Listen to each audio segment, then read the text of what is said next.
Northeast is the call to make. Whether you're buying your first home or you're a seasoned investor, Terry Kilakos and his team of mortgage and real estate brokers can help. It's simple and it's free. Make your dreams come true. Call Northeast.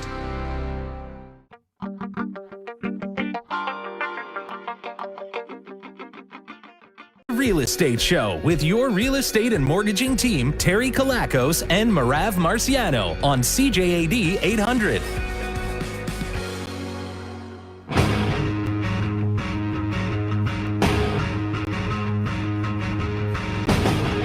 Good afternoon, everyone, and happy Chinese New Year to all who are celebrating today. I'm going to try this. Xin Yan Hao. Xin Yan Hao. There we go. Xin Yan Hao to Xin all Yan our Hao. Chinese listeners. And what's the year? It's the year of the Rabbit. Yeah, I like bunnies. I like rabbits. Next year's our year, though. Me and Merav's year. We're both dragons. We're both fire dragons. That's going to be our year next year, right? Yeah, absolutely. So I'm looking forward to that.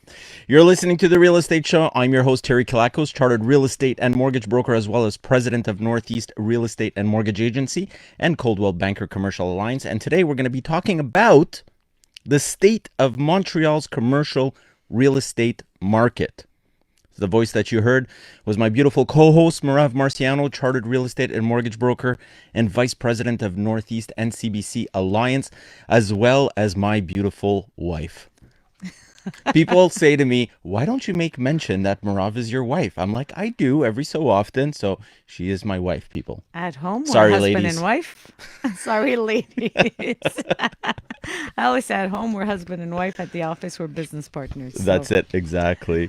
You can call in with your questions at 514-790-0800, or you could text into 514-800. And don't forget to include your name in the text so we can give you proper kudos.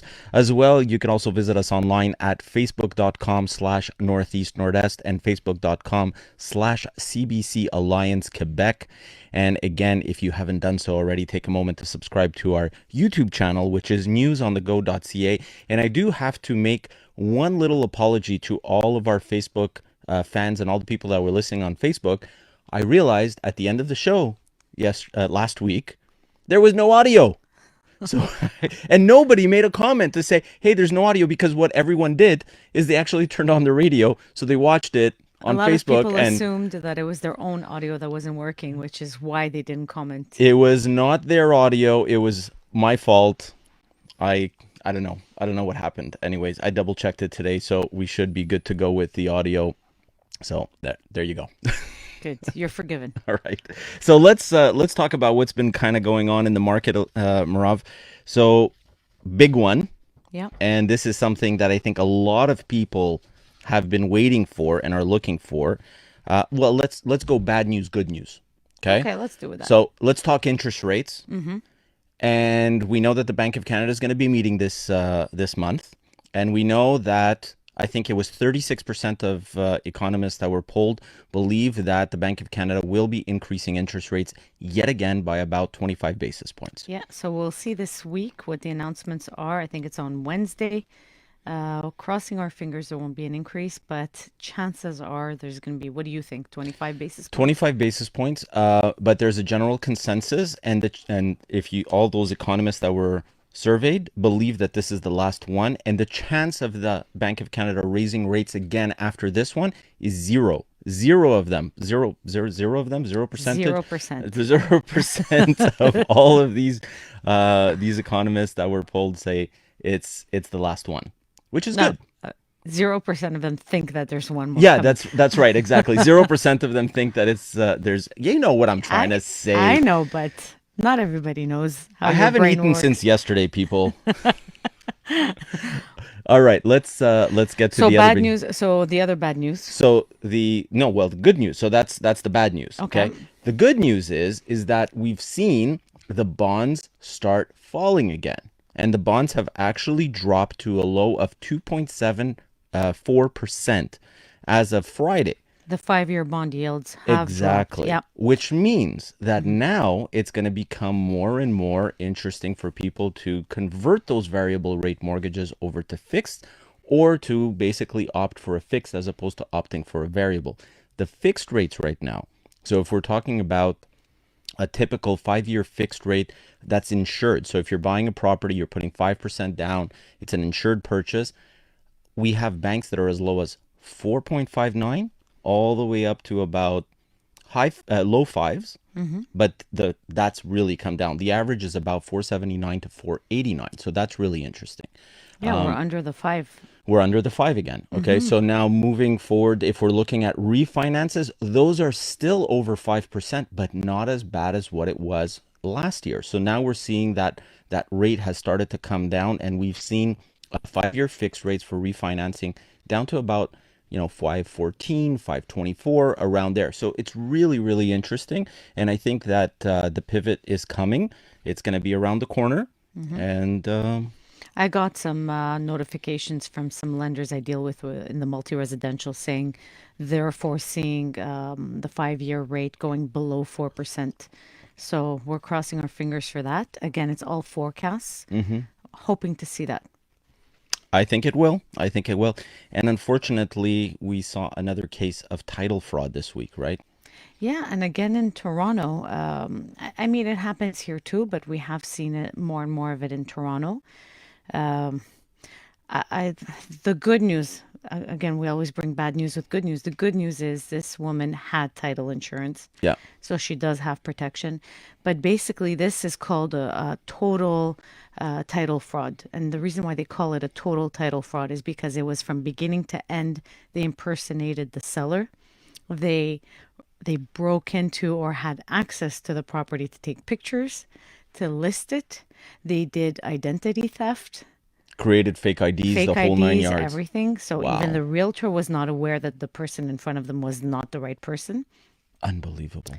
They targeted a property that they knew was vacant because it was somebody who was not really living here. It's a student who was living here on and off. And they went all the way to signature, all the way to signing. And that was for $970,000. Yeah. Incredible.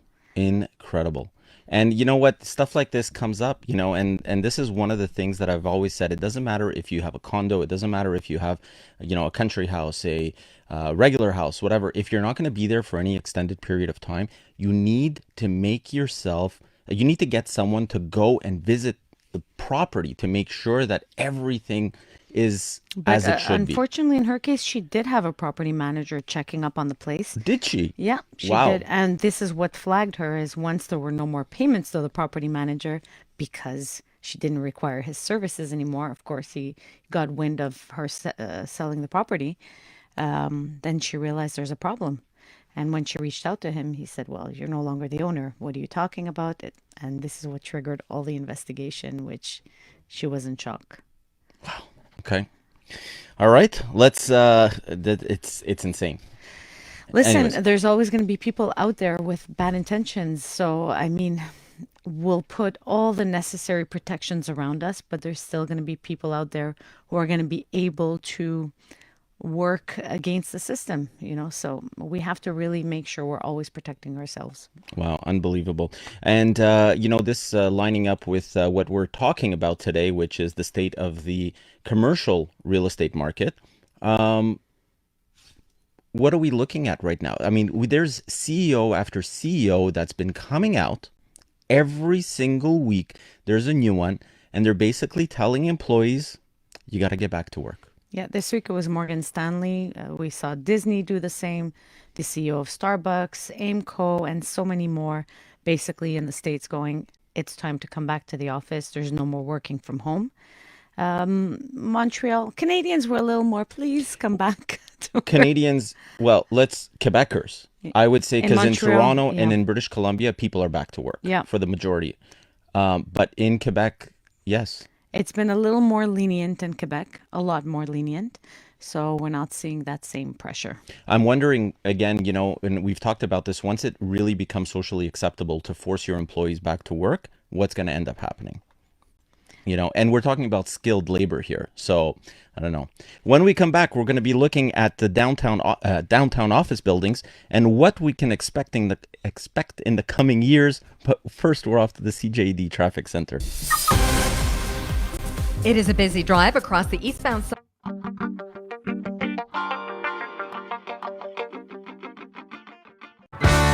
You're listening to The Real Estate Show, and today we are talking about Montreal's commercial real estate market and where we're headed. You could call into the show with your questions at 514-790-0800, or you could text in to 514-800. And I just want to let you guys know our texting server here is down. Hopefully it'll come back up soon. But if you have a question, you can... best way to do it is just call into the station, and we'll get you on the line. But before it went down, there was a text that came in, and it was related to basically for sale, sell your home for cash, right? And we've talked about this a little bit in last week's show, but this is something that's coming up more and more and more often, and there's issues with this, correct? Yeah, and I did see what the texter was referring to. So this is something that happened in December, actually. And basically what these fraudsters do, they pitch you on, we'll buy your home for cash, of course. You end up meeting with them. They choose the notary. You go to notary. When you end up selling your home to them, you only get a portion of the proceeds, basically saying the rest will be used for renovations. In the meantime, they received a mortgage from a private lender. They stop paying the private lender. The house is seized, and they've left with all the mortgage money. Wow. Yeah. So you really, really have to be careful who you trust, especially when it comes to real estate. We're talking about hundreds of thousands of dollars. This is not If not millions. Yeah. If not millions. This is not you lending $5,000 to your buddy and he never gave it back to you. This is hundreds of thousands, if not millions of dollars. So you really have to be careful who you trust. And the other thing is that anyone that's coming in and they're saying that we're going to buy your house cash or anything like that, you know that you're leaving money on the table. You know, and the advice that I'm going to give anyone that's listening right now, if you feel that something is too good to be true, or if you feel that, you know, there's something wrong, go with your gut instinct. You know, somebody's telling you, I'm going to give you X amount of dollars for your house. Yeah, sure, no problem. Go get yourself an independent appraisal. And I'm not talking about an appraisal that's done by a realtor. I'm talking about getting an appraisal that's done from an appraisal company, accredited appraisers. And that way you can actually make sure that you're getting the right amount of money for the property that you want to sell. Yeah, and I think it comes down to they target specific people. Sometimes they see whether there's a lien from Revenue Canada, whether they see that you're in a high interest loan type of situation. And unfortunately, sometimes, you know, when you're not in a good place, you don't feel like it's okay to go ask for advice. You just take the first offer that comes on the table. So I think it is important to remove that shame off the table and just say, you know what, I'm going to go ask for advice because this is too good to be true. Absolutely. Absolutely. So let's talk vacancy rates now in Montreal. Yeah, let's, so you let's did dive mention, into our show. you mentioned CEOs asking people to come back to work. Yep. So vacancy rates have been very high. At the end of 2022, we saw them hit 17% in the downtown core in Montreal, which is quite high in the office market. And there was a study that came out from Altus this week that basically they foresee that this number can go up to 30% in the next 5 years. And the reason being, there's too much acceptance of people working from home. And I know I'm going to get a lot of people upset about what I'm saying. Well, they can't text in right now. They're going to have to call. I know they're going to be upset because I do see the benefit of working from home. Don't get me wrong. Even as a business owner, you shut down your property, you shut down your location. There's no rent to pay. There's no electricity to pay, all that. I get it. I get the benefit of, you know, saving money and all that and allowing people to work from home. I get the benefit to the employee where they don't have to pay gas and things like that. I get all of that. But it comes down to, again, you can't leave just a bunch of empty office space. So what are we going to do with this space? So here's my forecast. Okay, so here's me looking into my crystal ball right now. When you're working from home, okay, so when the pandemic first happened and we saw that, you know, there was this transition that went from people going into the, people stopped going into the office and they started working from home. The productivity actually increased. And it increased because people were more focused on working, you know, they didn't have interruptions from other employees and so on and so forth. The problem where it comes in is that after it becomes normal for you to be in that environment and you realize you can get away with certain things. So for example, you get up in the morning, you log into your computer, you start working, and then, hey, you know what, let me go and put in a load of laundry, or let me go do the dishes, or let me go do this. All of a sudden your day starts to get away from you and you're not as productive. And that takes a little while. And maybe you're not agreeing with me, but I can tell you one of the best ways. So, when we're talking about work and we're talking about flow, in other words, getting yourself in a state where your work is flowing properly, one of the best ways to get into a state of flow, and here's a little tip for all that are listening, is to change your environment. The minute you change your environment, you get into flow. But when that environment becomes the same as what it was yesterday and the day before that, now your flow starts to drop again and you're no longer in that state. And now going back to work is going to give you more productivity. I agree that I feel more productive when I'm at work, but I do understand the logic of certain employers and employees. There's interruptions anyways at work. You have the chit chat, you have the cigarette breaks, you have the water breaks. So I get it, and I have seen people very productive at home. But the point of the matter is this is not there's certain businesses that need people physically there. Yeah, They just absolutely. need them there. Yeah, 100%. So that's affecting vacancy. And I think we have a text that just came in, finally, our texting platform. The texting platform is back up. And they write, I passed by the Bell offices recently and I was surprised to see one entire building completely empty and locked up. Yeah, Bell is not the only one. Of course, there's a lot of businesses. I used to be a Bell employee as an engineer, and it was accepted already at the time to work from home once in a while. I know that many of my old colleagues, a lot of them are working from home, whether it's 50% or more. So it's many businesses that they feel almost obligated to accept that because this has become the new norm. And now we're seeing businesses that are trying to encourage their employees to come back in to offer perks, right? So I think in North America,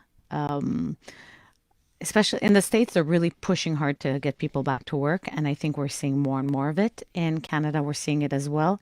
But they're saying that Montreal is more lenient, if you will. Lenient and shy about asking people to come back to work, almost like they're afraid to lose the employee. So we're seeing a harder time in Montreal for the downtown core to come back to what it's supposed to be. So, and not to mention the construction, the La Fontaine tunnel being... Well, interestingly enough, we had Premier Legault. You were talking about this in the car when we were driving in, right? And I hadn't heard him say this, but he basically said, I don't know if you want to repeat it. No big deal. Basically, most people are working from home anyway, so this is the right time to fix the tunnel. So it's a chicken and egg thing. Well, if you're fixing the tunnel and people can't get to work from the South Shore or from wherever they're coming, you're not encouraging for them to get back there. Exactly. And we've got the REM being built and we've got construction and street closures. So definitely it makes it a little harder to want to even come to work. Yeah. So the perks being offered are, resting breaks, lounges being built in offices, bicycle parking, more flexibility with respect to how many days a week you can work from home. So, I understand also businesses, they have to get their people back and they have to offer incentives. I'd be curious to see what our listeners have to say about this. I could tell you that when the pandemic started and people did start working from home, a lot of our customers, a lot of our clients, they opted to sell their houses, their condos, stuff like that they had in the city. And they moved to the burbs because they said, we're never going back to the office anyways. Yeah. And their choice of homes was based on having an office space to work from home. Yeah. So it's a whole new dynamic in the last couple of years. I'm wondering if businesses are going to opt into opening up locations closer to where their employees are actually living, as opposed to having them come back into the downtown core. Well, we definitely saw a lot of businesses reduce their footprint with their lease renewals. So there is a trend there that we have to look into. When we return, we're going to be giving you some tips when it comes to negotiating a commercial lease.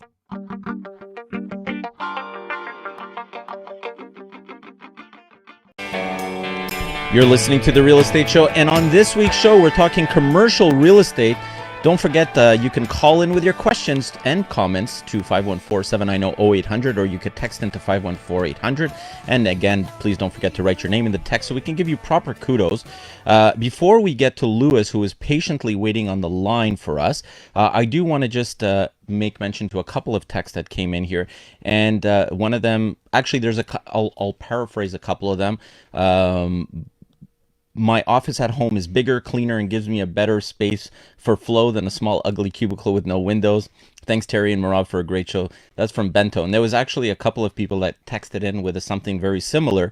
And of course, there was someone else, a hybrid model, a few days at the office, a few days at home offers the best of both worlds. I agree. Yep. I don't think that there's anything wrong with that. And these were actually very interesting because there's two separate texts, both referring to something similar. But hello, one major obstacle to many of us around the suburbs of Montreal returning downtown is the REM not yet being completed.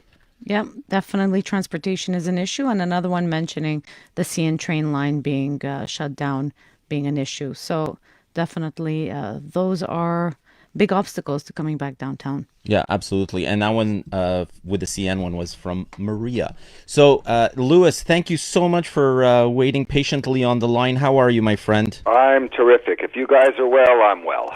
And for those of you that don't know that voice, this is Louis Hoppenheim on the line. He's one of our commercial brokers at Coldwell Banker, and he's here to share some of his experiences and his knowledge. So, Louis, what have you been personally seeing out there when it comes to retail and industrial prices?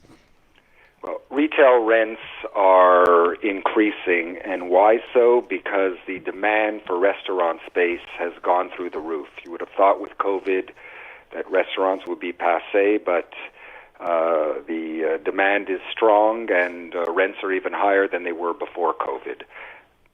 Wow, interesting. Okay. And you would think that the landlords would actually scale back a little bit on their rents, but no, they're holding on to their guns and they're going strong on it, right? How about office rents, Louis? Office rents are where they were before COVID, but the thing with office rents is landlords have to make a sort of a net effective return, and it's very difficult to negotiate office rents. So the best way to do so is ask for a good amount of free rent up front, because once that's over, then the landlord is happy, he's got his rent, but the overall, if someone has a 60-month lease, a 5-year lease, and they have 6 months free, well, then effectively they're paying 10%. To them, they're paying 10% less, but after those 6 months are over, the landlord's happy that he's got the rent that he needs to achieve. So, are you able to explain that? Because I'm sure that there's a lot of people that are listening right now, and they're saying free rent. How do you get free rent? Well, first, as in life, if you don't ask, you don't get. Of course. Okay, and free rent is either there's two types of leases. There's a gross lease where sort of the net rent and the landlord's operating expenses, such as municipal tax, school tax, building insurance, and maintenance, are all in one number. And then if those taxes go up by 25 cents the next year, the landlord will simply send the tenant an invoice for 25 cents per square foot of the space he's renting. And there's also net leases. So, for example, office space could be $20 net plus $10 of expenses. So typically, free rent to a tenant would mean, well, I don't pay the net rent or the operating expenses. And the landlord might come back and say, look, just don't pay the net rent. But it's a negotiation, and it has to start from somewhere. The tenant is always better off asking for a little bit more, and we see where the dust settles. So, it's interesting because a lot of people, I find, and I've seen this time and time and time again, so people, they kind of choose, if you will, to negotiate these leases on their own rather than using, someone who is licensed, like a licensed real estate broker, for example. I've always said, what are the dangers of doing that? I mean, I know I've done it. I have negotiated a lease for myself, and I made a lot of mistakes, and I'm in the business, Yeah. right? So I don't know. Please go ahead, Louis. Well, it's like going to your GP and your general practitioner doctor and saying you've got a heart condition. Can you help me? There's real estate brokers are trained, but to what level? Because training is only one thing. It's a matter of experience. I've been doing this now for exactly 40 years. I have worked for some of the largest landlords in the city of Montreal, and I got a fantastic education from them. And I took that education to protect the public from the types of landlords that I worked for. And in our industry, the past about 2 years ago, our association does not require people to have a license to represent tenants anymore. So what's the downfall to the tenant? Well, if an issue exists and he feels that he wasn't represented properly, that person doesn't have liability insurance, such as a doctor or lawyer or an engineer would have. And licensed real estate brokers have that liability insurance. I mean, we pay it as part of our annual fees. So there's no recourse, basically. I beg your pardon? So there's no recourse. There is no recourse. So you're sort of going into a dark tunnel, and it's sort of like buyer beware. Mm-hmm. And people say, well, why should I use a broker? It might cost me more. Well, there are landlords that will say that when tenants do come represented by a broker, they actually end up paying less because the landlord is afraid, because the broker understands, has a better understanding of the market and what deals have been done in the past, so he can therefore negotiate a better deal on behalf of that tenant. I could tell you that, for me, I've seen a lot of real estate brokers over the years. And I do want to make a comment, and I know I'm going to upset a lot of people with this comment that I'm going to make, but I do want you to chime in on something like this. There's a lot of people out there that hold the license to be a commercial broker, but are not actually properly trained to be a commercial broker. I agree. Let's be realistic here. For you to be, I don't believe, people come to me and they say, Terry, I want you to sell my house, right? I'm licensed. I own Northeast. I own Coldwell. I'm licensed to sell someone's house. And you know what I say to them? It would be the worst decision of your life if you were to hire me to be your real estate broker. Why? Because it's not what I do. But I have a team of brokers that specialize in this. And I will happily give the referral over to a member of my team. I will work with them on it. And they will get it done properly. And I think that it's the same thing with commercial, right? Absolutely. You decided to focus on mortgages, and Louis is focused on commercial real estate. Yeah, right. Go ahead. Just because someone has a license, I would equate that to, let's say, they're book smart. But are they street smart? Mm-hmm. How many deals have they done? Has that particular broker owned properties himself so that he really has an understanding of both sides of the fence in how to guide a tenant or a buyer? Interesting. So, when you see people, hey, I do commercial real estate, do they really do commercial real estate? And I liked what Louis said. It's not about number of years. It's about how many transactions do they do? How many transactions do they have under their belt? Yeah. Louis, thank you. Are you going to go to a heart surgeon who's done 3 operations or one that's done 50 or 1,000? I would opt for the one that's done 1 because I'll get a better deal on it. No, I'm just kidding. Thanks, Louis, for your time. Thank you, Louis. If people want to get a hold of you, how do they get a hold of you? 514-234-5678. Again, 234-5678. I love that phone number. 24/7. I'm available by text anytime. Okay, we'll call you at 3 a.m. Yeah. All right. All right, Bye, Louis. Thanks, guys. Be well. Have a great day. Thank you so much. I love Louis, and I have to say he hit the nail on the head. Anyways, when we come back, we're going to be taking a deeper dive into the biggest commercial real estate transactions that occurred in 2022, but now we're going to take a small detour off to the CJAD traffic center. Busy driver.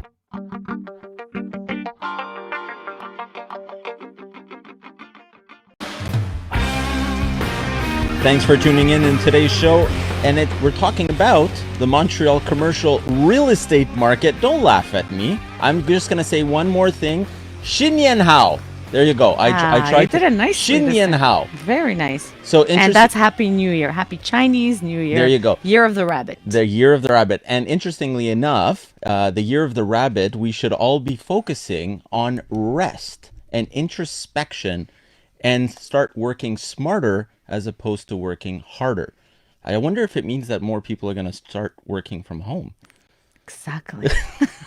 The Chinese horoscope has spoken. Merav is like, I'm ready to work from home. For those of you that don't know, I force Merav every day. I'm like, that's not no, true. It's I not love true. coming into the office. Just the idea of getting dressed and talking to people. It's a social thing also. I'm the kind of person who likes to be surrounded with people. And a lot of people like to be alone, focused on what they're doing. So it's different. And our office is pretty fun, I have to say. Yeah, but it does there are times where you say, if I would have worked from home, I would have gotten more things done. It's right? true. It does happen. Yeah. Absolutely. Okay, so let's take let's look at a recap of 2022 commercial real estate transactions that have occurred, because this is very interesting. A lot of people think that, oh my God, things are shutting down, nothing's moving, blah, blah, blah, blah, blah, blah, blah. What has happened in 2022? Well, as Louis has mentioned, the retail department was very strong, which we were surprised. Again, there's a lot of businesses that opened during COVID and after COVID. So on the retail side, we did see some strength over there. In general, Q1 was strong, but then when rates started increasing, it definitely affected the amount of people coming into the market as buyers, especially those who needed financing, those who were self-financed and well-capitalized, as we say, did not get affected by as much. And obviously they found opportunities there because those who couldn't buy, and those who were available with cash, with reserves in their bank accounts, definitely were able to buy. And this is one of the things that I've always said, keep yourself liquid, people, right? There you go. Absolutely. And the same thing applies on the commercial. You always have to have that cushion for anything, for a sudden pandemic that occurs, right? Absolutely. In 2022, of course, it's no surprise, the industrial market was again very, very strong. And surprisingly, the multi-residential came in second. So on the multi-residential... Really? Yeah, you know what? There was a bit of Interesting. price adjustments because a lot of landlords did become cash flow negative, especially due to the increase of rates, etc. So some of them took advantage of their properties going up in value, knowing that most probably the prices will adjust after because, of course... So they opted to sell. They opted to sell because... You know, it's all based on economic value, and they found that it was the right time to sell. Okay, interesting. Yeah. Very interesting. So we did see a little bit of a drop in the prices, but not much, really. Just a little bit of a price adjustment. Any hope for the construction industry? Yeah, so definitely construction-wise, things are picking up again. You know, the construction market did get hit hard with construction prices going up, with rates going up. So rate of borrowing was high. So we're hoping that 2023, we're going to see that all stabilize. We see prices start to stabilize, and hopefully rates will follow, allowing, of course, to increase the inventory out there also on the residential side. You know, we want to see those condo buildings go up. This will help our real estate market. So I think that's pretty much it with respect to a recap. There has been a lot of large transactions that have happened, right? So let's dive into some of those transactions that have occurred. Well, I think the biggest one which made the news in 2022 was that group of companies led by Coldwell that ended up buying Cominar REIT. That was very surprising and very interesting. There's 300 plus properties in their portfolio, and they paid $5.7 billion. So it's not Coldwell alone. It's a few companies altogether led by Coldwell. But Coldwell was the leader in that transaction. The one that I actually find very interesting is Centurion REIT, right? Which ended up acquiring, I think, 3/4 of a portfolio. 2/3. 2/3 of a portfolio. Yeah, they acquired 2/3 of a portfolio and they paid of apartment buildings. $950 million. Listen, right now the rental market is hot. There's not enough inventory to buy. So rent is definitely the place to go. Even builders are building a lot of rental properties. It is something that's needed. It's always needed, especially with immigration and all that. We have an increase in population and we don't have enough space. All right, give me a few more. We're pushing up against the clock here, that. but no. I like to talk. No, please go talk. It's literally what we do here. It's a talk show. It's a talk show. CapREIT acquires six buildings. I'll give you just the top five. 6 buildings for $281 million. Broccolini sold its 2 Amazon facilities for $252 million. And Blackstone acquired interest in 2 office buildings for $231 million. So these are the biggest transactions price-wise that happened in 2022 on the commercial side. So definitely that was an interesting year, that's for sure. And then predictions. Well, you know what? I'm going to hand you a crystal ball here. Take it, use it, and look into your crystal ball, and I want to know what your predictions are, because again, for those of you that don't know, Merav is the one that heads up the commercial division. She's the one that heads up Coldwell Banker, so she knows her stuff. Let's hear predictions. Wow, you really hard to walk in those shoes now. So basically, on the predictions, of course, industrial will be strong. Multi-residential, we think it will be strong as well, but obviously not as strong as industrial, but it'll definitely be a strong second. A lot of buyers and sellers still in a wait-and-see position. Sellers are holding strong on their price. Buyers want to find a deal, so that's definitely... So they're waiting to see who's gonna drop and first. It's a mistake. There's waiting and seeing. Wait and see is not the right strategy. You just have to decide what's the price you're willing to pay. The sellers have to decide what price they're willing to settle on, and you just have to go for it. Which is something that I've always said, okay, when we're dealing about investing in real estate, forget about investing in real estate, investing in anything, you got to see your win going into your investment, okay? So if you have a deal in front of you and there's a win there, act on it. If there's no win, leave it for someone else. But if there's a clear win, act on that win. Absolutely. And there's strategies. There's definitely strategies. Even if the price doesn't make sense, there's strategies in order to still cash flow and still have the right value for that building that you're buying. And of course, interest rates are still dictating people's behavior. If interest rates are high, it means, when you're buying, you're paying more, you're not cash flowing, et cetera, et cetera. So we have to see where interest rates are going to go this year. If they start dropping, I think we're going to see a big wave of investors come in at that point. I definitely think that they're going to drop, and I think that we're going to be having a very different conversation when it comes to interest rates as we get closer to the summer months. Absolutely. I hope so. Yeah. Merav, we're out of real estate. If people want to get a hold of us, you could reach us at the office at 514-680-4674, that's Northeast, or 514-281-1515, that's for Coldwell. And you could always reach us online at nordes.ca or cbcalliance.ca. And if you haven't done so already, please take a moment to subscribe to our YouTube channel, which is newsonthego.ca. Till next week, everyone, have a blessed week. Love you all. The opinions expressed in the preceding program were provided for general information purposes only and should not be construed as advice from CJAD 800 or Bell Media. Listeners should always consult their own real estate.